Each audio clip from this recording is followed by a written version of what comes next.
The key to understanding the antiarrhythmics is to remember back to the physiology section when we understood myocyte depolarization and repolarization. We used this diagram to talk about it.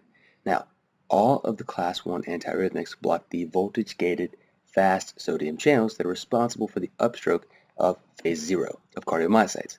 Now, your book says that all of this is state-dependent. Now, what does that mean? Well, the sodium channel blockers are in different classes because each class binds to the channel when it is in a certain state, and also the different classes have a different affinity and take a different amount of time to dissociate from the sodium channel. Let's quickly draw those out. Remember, the sodium channels constantly fluctuate between three states. There is a deactivated or a closed state. There's also an open and inactivated state. This all has to do with the inactivation and activation gate. We discussed how the fast sodium channel has a voltage-sensitive activation gate. When the channel is open, here is our transmembrane channel, sodium can fly in because the inactivation gate right here and the activation gate on this side are wide open. There is a ton of sodium going into the cell. Sodium flows in when the activation gate is open. The transmembrane pore will then be blocked when the inactivation gate swings over to stop the influx. So let's draw that out. So here's our sodium channel. Again, sodium's flowing in. All of a sudden, boom, our inactivation gate will slam it shut despite that our activation gate is still open.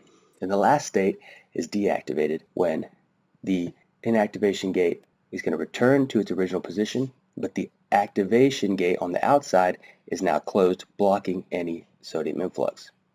Now, class 1A drugs bind the channel when it is in the open or active state, which is why they are most useful at very fast heart rates, when this channel is open more often, when they need to get access to the inside of the channel.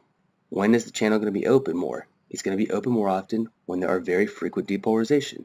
Now, class 1B drugs bind the sodium channels during not only the open, but also the deactivated or closed state. Class 1C drugs are very potent blockers of the channel when it is in the open state, and they take the longest amount of time to dissociate from the sodium channel, which is why they decrease the slope of phase 0 the most out of any of the classes. Alright, now we're going to get a little bit more in depth with each class, starting with the class 1A. These bad boys, quinidine, procainamide, and disopyramide, block fast sodium channels in the active or open state.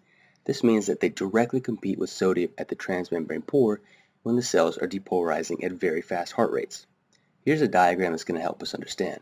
By blocking the sodium influx, we decrease the slope of phase 0. This means we're decreasing the velocity or speed at which sodium can influx through those channels. This will increase the time required to complete the action potential. So we increase the action potential duration because we have to get a certain amount of sodium to flow across the limited amount of available sodium channels for depolarization to be complete. Remember, these sodium channels are in high concentration in normal ventricular and atriomyocytes. Now, this effect on atriomyocytes is particularly useful in treating supraventricular tachycardias. Supraventricular tachycardia just refers to a fast heart rate that originates anywhere above the ventricles. Most commonly, this is in the atriomyocytes. Now, the ability of these drugs to bind sodium channels also helps to decrease the conductance of ventricular myocytes. This makes them great at treating very fast depolarizations of ventricular myocytes. We call this a ventricular tachycardia. Why do we have a prolonged QT interval in this situation?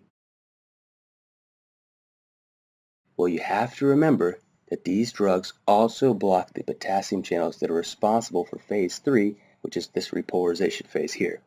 Note how this will shift out phase 3 on the diagram. This prolongation of phase 3 is going to increase our QT interval. This also increases the action potential duration at the same time. So there's two different ways that's happening. Now let's repeat to make sure we have this in our minds correctly. How do these 1A drugs work? They block the fast sodium channels responsible for the phase 0 depolarization, and they also block the potassium channels that mediate our repolarization in phase 3. Even more important than knowing this are the side effects. Side effects are high yield because they can kill patients, or a patient will stop taking the drug because of the side effects. Let's start with quinidine. Quinidine, you need to watch out for its ability to disrupt the sodium channels of the hair cells within the cochlea, or within the sodium channels of the central nervous system. When it disrupts sodium channels of the central nervous system, it can lead to headache, and when it disrupts the sodium channels of the hair cells, it can lead to tinnitus. Some people call this tinnitus. This combination of symptoms was called synchronism. This was first described this way because they saw these side effects from the people that ate the cinchona tree, therefore they called it synchronism. People used to use sap for medicinal purposes, and they would sometimes overdose and experience symptoms including headache, tinnitus, hearing loss, and visual problems. This is a high-yield side effect. You must watch out for this. Now what about procainamide? Procainamide is famous for causing a lupus-like syndrome or systemic lupus erythematosus. Disopyramide is the bad guy here. It has an incredibly potent effect on suppressing the fast sodium channels to the point they can actually lead to such low contractility that you can actually give the patient systolic dysfunction, or if it's very severe, you can even toss them all the way into acute heart failure. Now, all of these drugs can lead to torsade de pointes. Why is this the situation here? What's the deal? That's not very cool. Well, remember, anytime we start messing around with the potassium channels that are responsible for phase 3 repolarization, we're going to predispose for QT interval prolongation, and this automatically increases our risk for torsades. Now, one last side effect that's kind of unique, and no one really knows what the deal is here, is that it can lead to a thrombocytopenia. So look out for someone with a low platelet count in the setting of starting a new Class 1A drug. Alright, great guys, now let's continue pushing on. Move on to Class 1B. Only 2 drugs here, lidocaine and mexiletine. Phenytoin can sometimes be included in this category, but it's a sodium channel blocker that's more commonly used to block sodium channels in the brain. Phenytoin's main use is to prevent seizures. Let's focus in on this diagram. Now, Class 1B drugs inhibit the same fast sodium channels that we discussed in the group previously, 1A. But unlike the Class 1A, these drugs will actually shorten the action potential duration. How is this possible to shorten the action potential if we're actually blocking the sodium channel? Well, it turns out that after phase 0, there are still some sodium channels up here in phase 1 and 2 that are opening. There are just very, very small amounts of them. Lidocaine and mexiletine will block these channels and obliterate this current that kind of fades off all the way into phase 1 and 2. This will eventually shorten the action potential because we stop the influx of sodium sooner than normal. Now, why does Class 1B preferentially affect post-myocardial infarction or ischemic myocytes or already depolarized Purkinje or ventricular tissue? Well, in ischemic tissue, the transmembrane potential tends to be around -60. This is much closer to neutral than the -85 we expect for normal healthy tissue. Depolarized tissue around -60 is at a more positive transmembrane voltage. This will require a longer time for lidocaine or mexiletine to dissociate. Why don't we use it for ischemic atriomyocytes too? Well, these drugs bind the best when cells have a long action potential because they want time to bind these channels in the inactivated state. Atriomyocytes depolarize very quickly, and this gives Class 1B drugs very little time to bind them. Now, you can use this for digitalis, aka digoxin-induced arrhythmias. The arrhythmias that are triggered from digoxin use are due to way too much sodium inside the cells. Remember, digoxin prevents the sodium ATPase from pumping potassium back in and sodium out of the cell. So it makes sense to use a sodium channel blocker, right? You're right, it's a great idea. All right, now let's move on to the side effects. Anytime you're going to be depressing the sodium conductance, you need to be careful of excessively doing that. Excessive block can lead to cardiovascular depression. Same concept goes for the CNS symptoms. There are tons of sodium channels in the brain.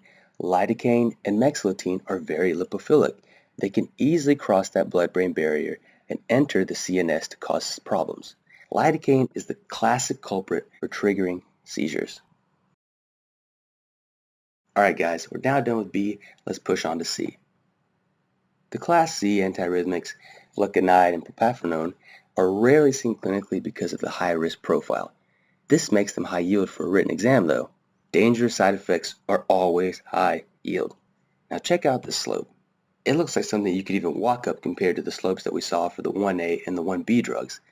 What is this telling us about the ability of 1C agents, flecainide and propafenone, to block the fast sodium channels? is telling us that these are super potent.